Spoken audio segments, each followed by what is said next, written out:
이경재TV 한 권의 쾌락입니다. 지금 팬데믹 때문에 얼마나 막막하십니까? 팬데믹에 스타가 한 분 있습니다. 이분 대단합니다. 센 언니죠. 김미경 소장님 모셨습니다. 안녕하세요. 이게 또 와주셨습니다. 팬데믹에 대한 책을 저도 많이 선물도 받고 제가 찾아서도 읽어봤지만 여러분이 알기 편하게 써준 책이에요. 전문가의 관점이 아니라 정말 팬데믹에 한 방 먹은 그런 실감이 있는 팬데믹이에요. 아우, 정리 잘하네. 김미경 소장님의 책을 읽어보면 제목과 목차가 좋아요. 그래요? 목차가 좋아. 왜? 궁금할 만한 목차가 다 있어. 그래서 책을 사게끔 돼. 교활해. 이 책을 안 살 수가 없어. 너무 궁금해. 뭘 리부트했을까 궁금하잖아. 그다음에 여기 봐봐요. 코로나 2차 쇼크가 실제 폐업 파산을 보고 그래 막 겁을 줘. 그리고 나는 어떻게 살아남을 해답을 줘. 16,000원은 난 살아남을 수가 있어. 살 거야 안 살 거야. 살 거야 안 살 거야. 제가 볼 때는 이제 팬데믹에 열중하신 이유는 내가 백수가 됐다. 네, 맞아요. 그리고 먹여 살려야 될 식구들이 있다. 맞아요. 그래서 절박했다. 그래서 어떻게 살아남습니까? 팬데믹에서 살아남는 방법은 정말 당장 빨리 바뀌셔야 돼요. 이게 왜냐하면 팬데믹은 왔어. 왔는데 그럼 얘가 왔다가 사라지면 우리는 이전 그대로 살아도 돼요. 네. 근데 온 다음에 얘는 계속 지속되는 거예요. 근데 같이 가. 여기서 계속 우리랑 같이 가. 근데 중요한 건 이 사실이죠. 팬데믹은 이전에 없었던 우리의 행동을 수정하기 지난 수백 년간 없었던 건데 이게 뭐냐면 떨어져 있어. 니네 만나면 안 돼가 된 거예요. 그러다 보니까 우리의 모든 사업체들은 대부분 사람끼리 부딪히면서 강연도 그렇고 병원, 극장 뭐 이런 거 있잖아요. 우리 다 만나서 뭐든지 했었잖아요. 근데 그렇죠. 코로나 바이러스는 떨어지라고 하는 거예요. 그러면 이 떨어진 상태에서 나와 고객이 떨어졌죠, 지금. 그럼 나와 고객이 떨어지면 뭐가 사라져요? 돈이 다 사라지는 거죠. 그렇죠. 그러면 나와 고객을 빨리 재연결하기 위해서는 뭐가 필요할까요? 이걸 연결해 주는 것들이 이미 다 있었어요. 그게 바로 디지털 기술이에요. 그렇죠. 직접 안 가도 온라인으로 쇼핑 다 할 수 있고 직접 안 가도 원격 수업 다 할 수 있고 원격 진료도 가능하고 그러니까 앞으로 사회는 코로나 바이러스와 공존할 수 있는 시스템을 구축해주는 사업들이 그래서 다 주가 1등으로 올라가는 거예요. 지금 현재. 근데 뭐냐면 기업들은 고급 정보가 있잖아요. 알죠? 연구진도 많고 세상이 어디 방향으로 가고 그러니까 기업들은 벌써 코로나 바이러스 생기자마자 3월 달부터 서서히 방향 틀어서 지금은 거의 다 틀었고 틀어서 이쪽으로 다 왔어. 여기서 이쪽으로 왔고 중요한 건 올 때 뭐만 오냐면 자본 인력, 건물, 몽땅 다 가지고 이쪽 세상으로 이동을 해요. 정보를 가진 사람은 다 일로 이동했죠. 그런데 내가 걱정하는 건 뭐냐면 나 같은 사람들 그냥 식당 하시는 분 아니면 자영업 하시는 분 학습지 교사들 계속 코로나가 풀리는 줄 알고 여기서 잘못된 정보를 갖고 여기 있는 거예요. 야 없어진대. 괜찮아. 조금 견뎌. 그러니까 어떻게 돼요? 이 사람들이 우왕좌왕 엄청난 사람들이 여기 있는 가운데 똑똑한 20%가 자본을 갖고 이쪽 세상으로 갔어. 그럼 여기는 어떻게 될까요? 자본이 없죠. 근데 사람은 많이 몰려있죠. 이런 걸 뭐라 그래요? 코로나 발불황이라 그래요. 잘못하면 나도 모르는 사이에 불황 세계에 몰려있는 거예요. 불황의 영원한 늪이네요. 네. 계속 여기 있게 되죠. 그래서 내가 걱정하는 건 뭐냐면 자본도 별로 없고 내 몸 하나 자본인데 내가 빨리 이쪽으로 옮겨오기 위해서는 뭐가 변하고 있는지 내가 고급 정보를 줘야겠더라고요. 컨설팅 회사들은요. 미래 시나리오를 고급 정보하에 엄청 쏟아내고 자기네끼리 공유해요. 이쪽 사람들은 정보도 없어. 누가 나 미래 시나리오를 써주지도 않아. 그러면 이쪽 세상으로 가려면 뭘 해야 되는지 모르겠어. 저는요 컴퓨터도 몰라요. 아무것도 몰라요. 그런 분들에게 제가 6개월 동안 해본 것을 토대로 해서 아주 쉽게 이 방법을 알리고 싶었고 그게 4가지 공식으로 딱 나온 거예요. 4가지 공식. 되게 재밌게도. 첫 번째는요? 첫 번째가 뭐냐면 강의를 내가 못 가죠. 언택트죠. 네. 그럼 온택트 하면은 돈 벌 수 있죠. 그렇죠. 그러면 나와 고객이 떨어져 있잖아요. 그러려면 어떻게 해야 돼? 이 사람과 나와를 연결을 시켜주는 거예요. 그러려면 거기를 다 뭘로 메꾼다 그랬어요? 아까 사람과 사람 사이는 디지털로 메꾼다 그랬죠. 이제 예를 들면은 이런 거를 생각해 보시면 돼요. 내가 지금 현재 여기 있어. 고객이 여기 있어. 만나고 싶어. 근데 옛날에 우리가 사용했던 거는 전화 거는 기술, 카톡하는 거 정도잖아요. 카톡으로 무슨 돈을 벌어요? 그럼 이 사람과 나와를 원격으로 연결해 나가기 위해서는 굉장히 다양한 디지털 기술들이 다 있어요. 예를 들면은 얼마 전에 이런 일이 있었어요. 웅진 같은 회사 아시죠? 웅진 싱크빅 아니면 웅진에서 왜 아이들에게 그 전집 같은 거 파는 분들 거기 국장이 하나 있다고 쳐봐요. 국장 있어? 그 밑에 팀원들이 한 50명 있어. 50명이 회사를 못 나와. 그러니까 뭘 어떻게 하라고 할 수 없어. 근데 이 50명도 또 어때요? 엄마들을 못 만나. 못 만나지. 책을 못 방문 팔아. 판매를 못 하지. 그렇지. 초인종을 누르고 가는 걸 싫어하지. 싫어하고. 비대면을 해야 되니까. 그렇죠. 네. 국장은 걱정을 하는 거야. 왜 엄마들을 어떻게 해서도 만나봐. 내가 뭐라 했는지 아세요? 너도 못 만나는 팀장을 팀장이 엄마를 어떻게 만나냐? 말이 돼요? 그러니까 자기는 안 바뀌면서 세상에 나한테 뭘 해주길 원하거든요. 방법은 이거예요.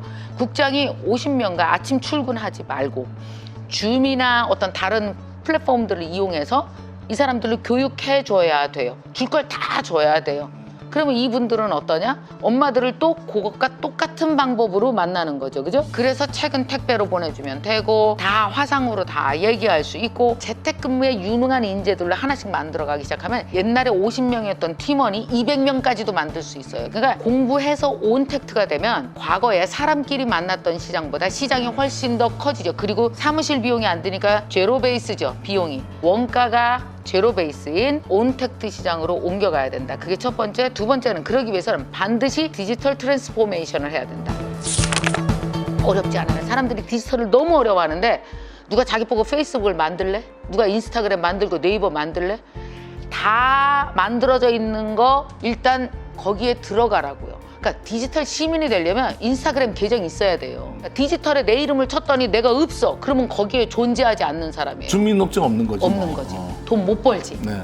그 사람이 어디 있는지 알아야 사람들이 와서 찾아올 거 아니에요. 말하자면 내가 땅에 가게를 차리듯이 디지털 세계에 가게를 차려야 되는 거예요. 근데 유튜브 구독자분들 중에서는요 댓글 못 다는 분들 되게 많아요. 왠지 알아요? 지메일이 없거든요. 없어서. 자기 계정이 없거든요. 그러면서 계속 물어봐요. 댓글이 왜 안 달리냐고 내 거는. 나이가 70, 80이라도 상관없어요. 그러니까 뭐냐면 우리가 현재 쓰고 있는 많은 디지털 기술이라고 하는 거 예를 들어 카카오톡도 디지털 기술이고요. 카카오 택시는 어마어마한 기술이에요. 사실은.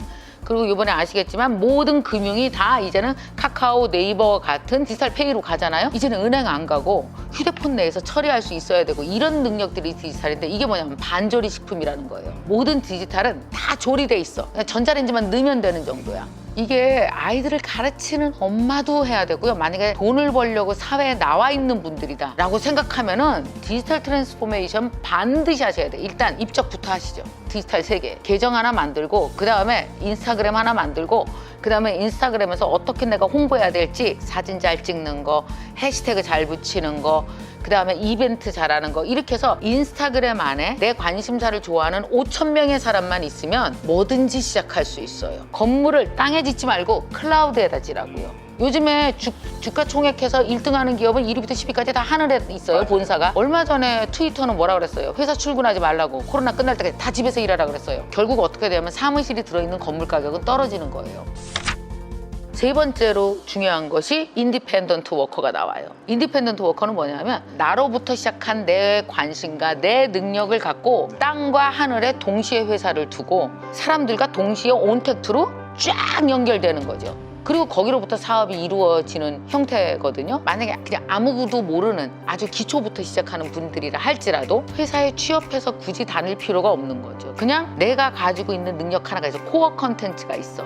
그러면 그걸 갖고 몇 년 동안 키워나가는 거예요. 온택트 시장에서 키워나가는 거죠. 그러니까 미국에 있건 영국에 있건 전 세계 어디에 있건 장소를 가리지 않고 내가 동시에 사람들과 이 온택트 상황에서 네트로 연결되면서 네트워크로 나만의 네트 국가를 만드는 거예요. 내가 먹고 살 만큼의 네트 국가를 만들면 돼요. 그래서 인디펜던트 워커들이 반드시 가지셔야 되는 능력이 다 연결돼 있는 거예요. 온택트 디지털 트랜스포메이션이 안 되면 인디펜던트 워커를 할 수가 없는 구조잖아요. 이렇게 인디펜던트 워커로 스스로 만들어. 근데 코로나와 인디펜던트 워커가 무슨 관계냐? 코로나는 티핑 포인트를 갖고 왔어요. 젊은 아이들의 꿈이 뭐예요? 유튜버 되는 거죠. 그렇죠. 인플루언서가 입으로만 떠드는 사람이 인플루언서가 아니에요. 진짜 인플루언서는 제조와 사람들과 영향을 끼치는 어떤 컨텐츠와 동시에 이 모든 것을 다 같이 하거든요. 이런 사람으로 성장하고 싶은 게 요즘 아이들이거든요. 근데 코로나가 딱 오기 시작하면서 디지털 기술들이 엄청 발달했고 더 중요한 게 뭔지 아세요? 디지털 근처에서 디지털 세계로 들어오지 않았던 소비자가 다 들어왔어요. 60대, 70대도 네이버 쇼핑을 해요. 다 넷플릭스 영화 보고. 그렇지. 네. 그러니까 디지털이 뭐야 이게 뭐야 하던 사람들이 이게 디지털인 세상인지도 모르고 다 들어왔어. 그래서 강제로 들어가게 만들었어. 그렇지. 이게 강제죠. 네. 그래서 어떤 경제학자가 그 얘기를 하더라고요. 코로나만큼 마케팅에서 센 일을 한 게 없다. 얘가 모든 걸 다 해치웠다. 아마 세계사의 큰 사건이에요. 그럼요. 2년 후만 돼보세요. 우리 같이 있을 필요 없어요. 여기 증강현실로 둘이 와서 같이 있을 거예요. 가상으로. 자, 그런 거 5년 후에 서서히 가려고 그랬어요. 근데 코로나 때문에 어떤지 아세요? 얘가 우리한테 온 게 아니고요. 중요한 거 팩트는 우리가 가서 기술한테 붙은 거예요. 우리 살려달라고. 그래서 뭐냐면 확 가서 붙으면서 여기가 시장이 엄청 커졌는데 생산자 중에서 되게 똑똑한 사람이 여기 가서 이미 시장을 구축하고 있고 안 똑똑한 소비자는 살기 위해서 다 가서 붙었다. 그래서 시장이 다 이동했다고요. 그래서 이 시장 내에서는 회사에 가서 일하는 것보다 이 네트 국가를 형성하기 되게 좋은 인디펜던트 워커가 될 수 있는 나 혼자 네트 국가를 형성해서 나 먹고 살 수 있는 걸 구축할 수 있는 시스템이 너무 잘 돼 있는 거예요. 10대 애들이 모를 것 같아요? 그냥 본능적으로 한다. 그래서 걔네는 공부하는 방법이 달라질 거예요. 대학 얼마 전에 얘기 나왔죠. 학사 석사를 원격으로 따게 해준다. 그러면 뭐가 사라지는지 아세요? 왜 25에 꼭 어른이 돼서 돈을 벌어야 돼요? 왜 16살은 사회에 나가면 안 돼요? 이 사회 진출하는 나이가 달라져요. 코어 컨텐츠가 달라지고 16살이 인디펜던트 국가를 만든다고요. 자기만의 내 아이 중고등학교 아이의 교육에 대해서 엄마들은 철학적으로 고민하셔야 됩니다. 미래학자처럼 고민해야 돼. 그래서 제가 이 책에 그 부분도 써놨어요. 아이들의 미래에 대해서 엄마들이 반드시 알기 위해서는 앞으로의 코로나 이후의 세상이 뭐가 되는지 알아야 된다. 그리고 이제 맨 마지막이 그게 세이프티인 거예요. 세이프티가 이게 엄청 중요한 개념인데 전 지구적으로 우리는 한번 철학했어요. 사람이 아프면 철학하죠. 아, 아프면 철들어. 무병장수 없어. 무병하면 깝죽대고 요절해. 일병장수가 맞아. 영국이 어마어마한 거 발표한 거 아세요? 탄소 제로 국가. 우리나라가 탄소 엄청나게 만들어내는 데예요. 근데 영국은 탄소를 줄이는 것도 모자라서 탄소 제로. 그러니까 탄소가 나오는 자동차도 싹 다 바꿔버리고 안 그러면은 다 죽으니까. 이게 굉장히 심각한 문제인데 아무리 환경학자들이 얘기를 해도 우리가 안 들었거든요. 코로나가 한번 사람을 치니까 아까 일병장수처럼 사람들이 귀를 열고 듣기 시작했어요. 이게 무슨 뜻이냐면 사람들이 기업도 세이프티라는 거, 당신 우리 오래 삽시다, 이 지구를 지키면서 오래 삽시다라는 메시지를 고객한테 주지 않고 함부로 막 자원을 쓰고 막 찍어내고 이러는 이미지를 주면 그 기업에 대해서 고객들은 멀리 한다는 뜻이에요. 그러니까 이 세이프티가 지구도 살리고 내 아이도 살리고 하는 어떤 필연적으로 우리가 움직여야 되는 행동도 있지만 기업 입장에서 볼 때는 되게 중요한 홍보 커뮤니케이션 그리고 진심을 다해 커뮤니케이션을 해야 되는 되게 중요한 어떻게 보면 이 팩트죠. 세이프티를 비용이 문제로 그동안 미뤘던 건데 이제 비싸다 싸다 문제가 아니라 이거는 사냐 안 사냐의 문제로 바뀌니까 비싸고 싸고의 문제가 이제 지워져 버린 거죠. 그거는 굉장히 큰 의미가 있는 것 같아요. 옛날에는 싼 거 샀잖아요, 플라스틱. 근데 사람들은 환경에 유리한 제품을 돈을 더 내고라서도 나는 우리 아이에게, 우리 아이의 미래에 유리한 선택을 하겠습니다. 이렇게 바뀌는 거죠. 팬데믹 보면서 저도 좀 분석을 좀 해봤어요. 네. 어떻게 분석을 해봤냐면 역사적으로 보면 항상 이러한 큰 전염병이 있으면 나라가 교체가 됐어요. 그러니까 명나라하고 원나라가 교체됐을 때 사실은 패스트 때문에 교체가 됐거든. 원나라는 도시에 밀집됐었고 명나라 이 게릴라들은 농촌이니까 흩어져 있었고 사실은 전염병 때문에 원나라들이 이렇게 퇴각을 한 거거든요. 뉴턴도 사실은 이제 유럽에서 이제 막 전염병이 도니까 외곽에 있으면서 만유인력 법칙이 나왔고 나왔죠. 큰 어떤 사건들 이게 다 전염병과 관련이 맞아, 있었더라고요. 있어요. 네. 그리고 이제 제가 분석을 좀 해보니까 과거에 농경지가 있었던 지배계층이 30%였어요. 지주계급이. 그러다가 이게 산업혁명이 생기면서 10%의 공장을 가진 상공 세력들이 지구를 또 지배했었어요. 그러다가 5%의 금융 세력들이 지구를 지배하다가 지금 1%의 플랫폼 세력들이 지구를 지배하고 있어요. 그래서 지금 앞으로 1%의 플랫폼 세력과 99%의 서민의 세계로 나누거든요.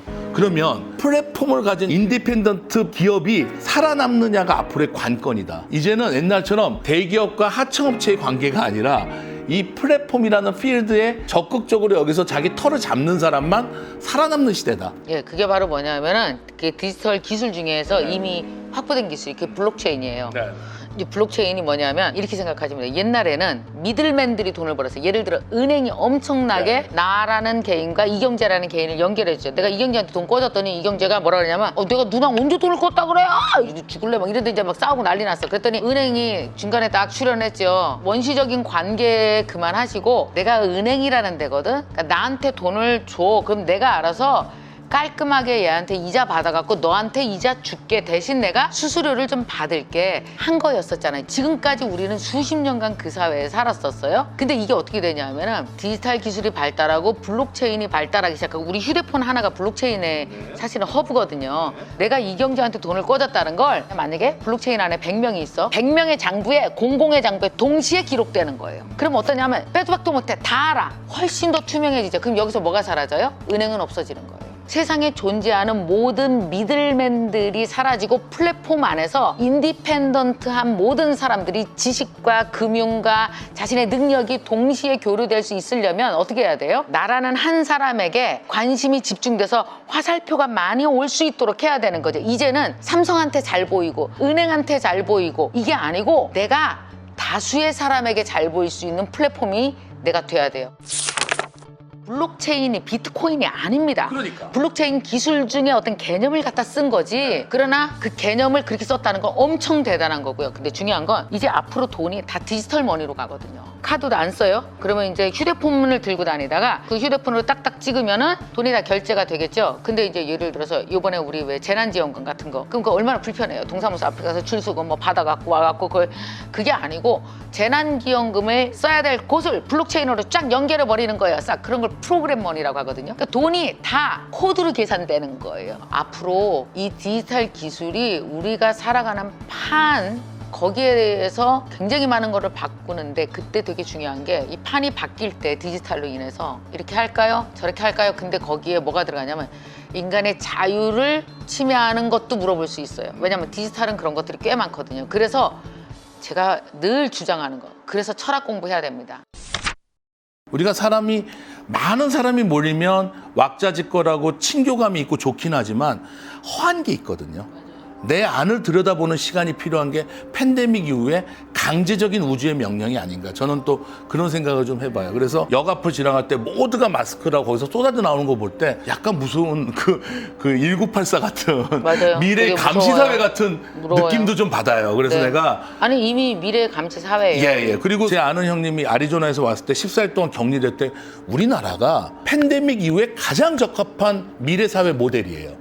CCTV가 도처에 있고 이 온라인이나 모바일이 너무 잘 돼 있어서 그 사람이 어디 있는지 계속 리체크가 되더라고요. 추적 다 가능하고. 네, 완전히 추적이 돼가지고 정말 거기를 벗어나면 바로 추방을 시킬 수 있는 그런 시스템이 돼 있고 행정적인 서비스가 너무 잘 돼 있어서 어떻게 보면 고맙기도 하지만 어떻게 보면 무섭기도 하다는 거. 미래의 감시 사회와 나의 자유가 어떻게 하면 조화를 이룰지 철학적인 거, 종교적인 거, 도덕적인 게 정말 많이 수반돼야 된다는 생각이 들어요. 그래서 제가 그 팬데믹 나오자마자 역시 제가 유발 하라리를 너무너무 팬이거든요. 철학의 방향이 너무 좋은데 바로 나온 리포트가 그거였었어요. 이런 걸 묻는 거죠. 당신들 살려줄 테니까 다 같이 전자팔찌 차세요. 그러면 어디 갔는지 열 체크하면 어떤 놈이 열 있는지 금방 알아내고 그다음에 어떤 사람이 어디에서 뭘 하는지 다 알아내고 그러면은 되게 깔끔하게 전염병으로부터 안전하실 수 있으니 우리한테 정보를 싹 다 주시죠. 생체 정보까지 다. 그럴 때 당신은 뭐라고 말할 겁니까? 그게 철학입니다. 개인적인 견해로 저는 스웨덴의 집단 면역에 대해서도 저는 좀 많이 공감하는 게 있어요. 왜냐하면 A형 독감을 걸려봤고 신종플루도 걸려봤고 제가 독감플루를 4번 경험했어요. 신종플루 걸렸었어요? 예. 저는 4번을 다 경험했어요. 그랬구나. 제가 환자를 많이 경험하니까. 근데 팬데믹 덕을 본 사람이 저예요. 저 8개월 동안 감기 한 번 안 걸렸어요. 감기가 걸려본 적이 없어. 왜? 마스크를 하고 오고 손을 깨끗이 씻고 오고 또 병원에 들어오면 다 이거 하고 오니까 한의원 30년 하면서 처음 있는 일이에요. 왜냐 우리는 자칫 방심하면 걸려요. 그치 환자들이 많이. 네, 환자한테 늘 노출이 돼 있는 직업이다 보니까. 그렇겠다. 제 인생에서 감기 한 번 안 걸린 건 이번이 처음이에요. 아무튼 제가 플루하고 독감을 걸려보면서 느낀 게 팬데믹으로 죽는 사람이 독감이나 플루나 폐렴이나 폐결핵으로 죽는 사람보다 적습니다. 근데 우리가 확진자 그러면 당장 뭐 어떻게 된 것 같아. 범죄자 같이 취급해. 사실 이러한 거는 좀 우리가 좀 바뀔 필요가 있어요. 그리고 너무 사실 슬퍼요, 저는 그거는. 개인적으로 K-메디칼이 꼭 수출을 해야 된다고 생각해요.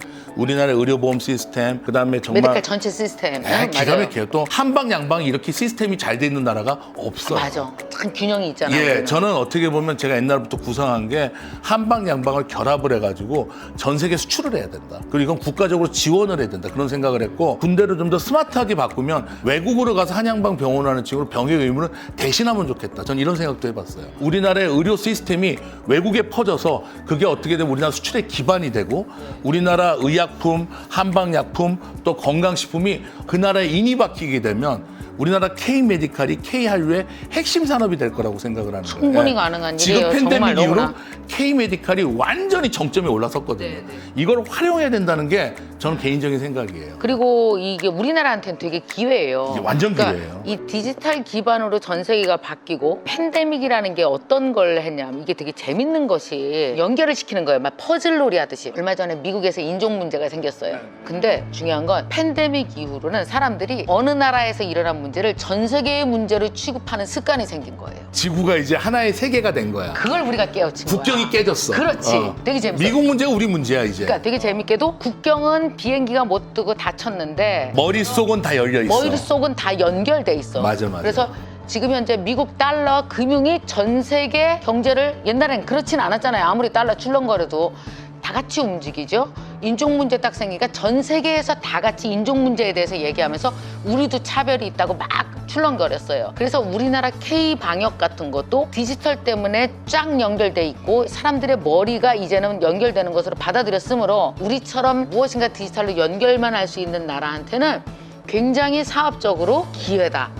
이게 개인과 똑같아요. 예를 들어서 전업주가 있었어요. 직장 안 다녔었어. 근데 우리 디지털 세계로 쫙 열렸어. 그러면 내가 어디에 있건 내가 코어 컨텐츠를 가지고 움직이기 시작하면은 디지털 세계는 되게 재미있게도 이번 코로나로 인해서 조금 앞서가는 사람이건 뒤쳐져 있던 사람이건 제로 세팅돼서 어차피 다 우리 다 바보요. 우리 다 몰라. 조금 앞서가나 뒤서가나 상황이 다 비슷하게 된 거야. 그러니까 코로나 이후에 새로운 세계가 어떤 식으로 재편되는지 누가 빨리 공부하느냐의 골든타임의 문제예요. 그러니까 예를 들어서 식당 하고 있었어. 그러니까 뭐 돈 좀 잘 벌었어. 근데 요즘 사람 너무 없고 큰일 났어. 아니면은 학습지 교사 했었어. 근데 못 만나. 큰일 났어. 다 끊겼어. 근데 나 아무것도 안 하고 있었어. 다 똑같지 않아요? 비슷해요. 상황은. 저력은 다를 수 있으나. 그러니까 지금은 백수나 엘리트가 똑같이 시작하네. 그렇지. 김미경도 봐봐요.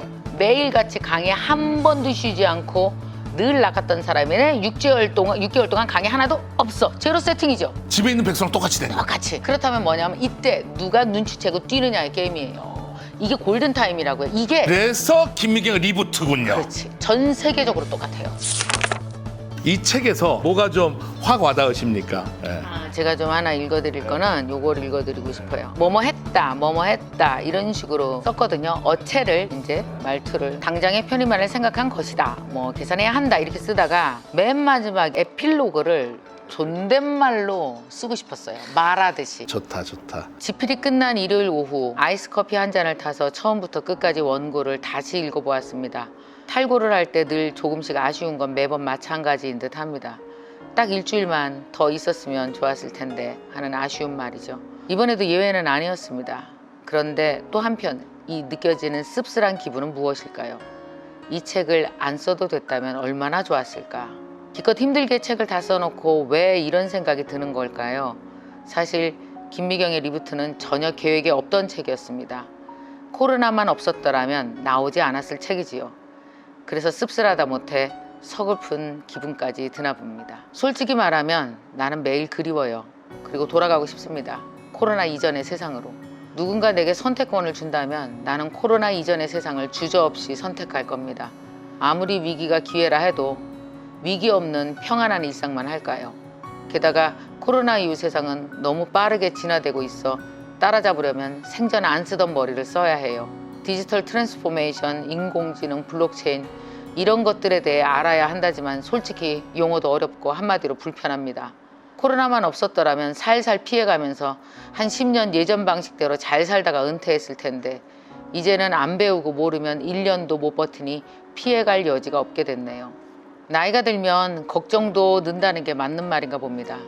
책을 쓰는 동안 코로나 이후 세상에 대해 알게 될수록 온갖 사람들이 걱정되었어요. 학교 선생님을 만나고 오면 에듀테크에 적응해야 할 텐데 어쩌나 걱정하고, 영어하는 후배를 만나고 보면 극장문 열리기 힘들 텐데 어쩌나 싶어 걱정했습니다. 얼마 전 동창회에 나가서 만나는 친구들마다 디지털 세상에 빨리 적응해야 한다고 입이 닳도록 잔소리를 했습니다. 이 책은 그렇게 걱정되는 사람들을 머릿속으로 떠올리면서 썼습니다. 현재 하는 일, 미래에 품은 꿈, 생계를 꾸리는 모든 분들이 이 급격한 변화에 뒷걸음치지 않고 포기하지 않고 각자의 꿈과 인생을 다시 시작하기 바라는 마음으로 썼습니다. 또한 미래를 살아갈 내 아이들과 청년들을 생각했습니다. 누구보다도 역동적으로 배우면서 살아갈 학생들과 청년들에게 무엇이 눈앞에 와 있는지 알려주고 싶었습니다. 이렇다 할 롤 모델이 아직 등장하지 않은 새로운 세상에서 스스로 롤 모델이 되어야 하니까요. 이제 다시 일어설 시간입니다. 각자의 상실감에서, 서로의 두려움에서 우리가 멈춰선 그곳에서 용기를 내어 출발해야 합니다. 코로나 이후 달라진 세상에서도 우리 각자의 꿈과 삶은 또다시 계속되어야 합니다. 김미경의 리부트가 당신의 리부트가 되길 진심으로 바랍니다.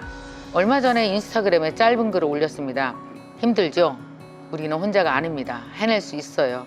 걱정 말아요. 그런데 댓글을 읽어가면서 제가 더 울컥했습니다.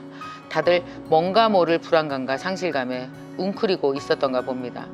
걱정 말라는 말에 그렇게 많은 공감의 댓글이 달릴 줄은 몰랐습니다. 이 책을 마치며 독자 여러분에게도 이 말을 전하고 싶습니다. 우린 해낼 겁니다. 그러니 걱정 말아요. 김미경 소장님이 젊은 여자들한테 좀 경각심을 주는 얘기를 많이 했어요. 20대, 30대 그렇게 살아오신 분이잖아요. 어떤 점이 좀 팬데믹 이후에 좀 바뀌면서 가야 될 것 같아요? 김미경 소장 개인은? 저 개인적으로 가장 바뀌어야 될 것은 뭐냐면 이게 나이와 관계가 있어요. 제가 지금 57세예요. 57세면 오히려 은퇴를 생각해야 될 때. 옛날에 정년퇴직 55세 했잖아요. 그러니까 예. 은퇴를 생각해야 되는데 코로나 덕분에 재창업이 된 거예요. 신입사원이야, 신입사원. 다시 진짜 맞아요. 올해 신입했어. 올해 들어갔어, 회사에. 완전히 모든 걸 다 새로 배우고 있는 중이거든요. 그래서 내 개인적인 소망은요. 김미경이라는 한 사람이 전업주부에서 피아노 학원 하다가 강사로 시작해서 지금까지 30년을 이렇게 소통해 왔단 말이에요. 마지막 그 순간까지도 제가 생각하는 가치를 잘 키워가면서 가장 잘 소통할 수 있는 곳에서 잘 있다가 은퇴하고 싶어요. 코로나 때문에 사라진 강사가 되고 싶지 않은 거예요. 그래서 저는 지금으로부터 새로운 가치를 향해서 한 20-30년 정도 너무 파이팅 있게 재창업했으니까. 원래는 살살 이렇게 전국 강의 다니다가 기운 빠지면 간들려고 했는데 이제는 전국을 안 다녀도 되잖아요. 디지털 때문에 더 오래 하게 생겼어요. 사실은 의류 디자이너 하면서 은퇴하려고 그랬잖아. 좀 이제 일도 지치고 해서 의류 디자이너하고 유학 갔다 와서 좀 이제 좀 살살 하려고 했는데. 근데 이 덕분에 한 번 더 뛰게 생겼습니다. 한 번 더 뛰게 생겼습니다. 리부트는 컴퓨터로 재시동하는 걸 얘기합니다. 연속성이 버리고 다시 한번 새로운 세상을 시동 거는 겁니다. 김미경과 함께 새로운 세상을 한번 시동을 걸어보시죠. 여기 시작하는 걱정 말아요. 언제나 그렇듯 우리는 또 해낼 것입니다. 오늘 한 권의 쾌락 김미경의 리부트였습니다.